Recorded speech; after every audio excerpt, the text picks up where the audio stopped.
أنا متزوجة وأرغب برجل آخر. شفتو وعجبني وبديت نفكر فيه وتنتخيلو، ولا هو البطل ديال الأحلام ديالي، ولا هو بطل الاستهابات ديالي. وما تبقاوش تقولوا واش وقت الهضرة على هادشي الناس تتموت والغلا في السوق والحرب. ديروا نتوما العيالات اللي بغيتي. الفونتازم ديالي واحد اللذة غريبة غامضة وعارفة بأنها لذة محرمة، ولكن يخلق لها قلبي وترتعش لها أناملي.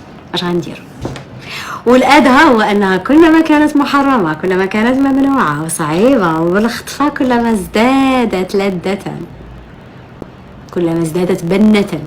السلام عليكم ورحمة الله وبركاته. مرحبا بكم معي في فيديو جديد وأخبار جديدة. هذه هي حقيقة الفيديو المجزأ لسناء عكرود الذي قالت فيه متزوجة وأرغب برجل آخر. خليكم معي باش تعرفوا كل التفاصيل. أثار فيديو متداول للممثلة والمخرجة المغربية سناء عكرود ضجة كبيرة بمواقع التواصل الاجتماعي، وتطرقت عكرود في الفيديو الذي نشرته بحساباتها بمواقع التواصل الاجتماعي إلى موضوع خيانة الزوجية تحت عنوان متزوجة وأرغب بزوج آخر.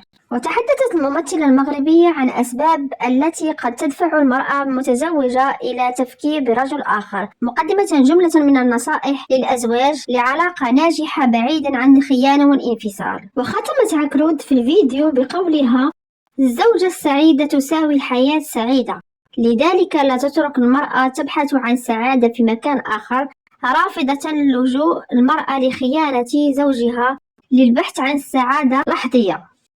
فهلا اخوتي خواتاتي، نكون وصلنا الفيديو اخبار ديال اليوم. اذا عجبكم الفيديو ما تنسوش لايكات ديالكم والتعليق ديالكم بخصوص هذا الموضوع، وشكرا للناس اللي ضافوا جداد ومرحبا بكم، الف مرحبا، كنشكركم بزاف ومرحبا لاي واحد نضاف.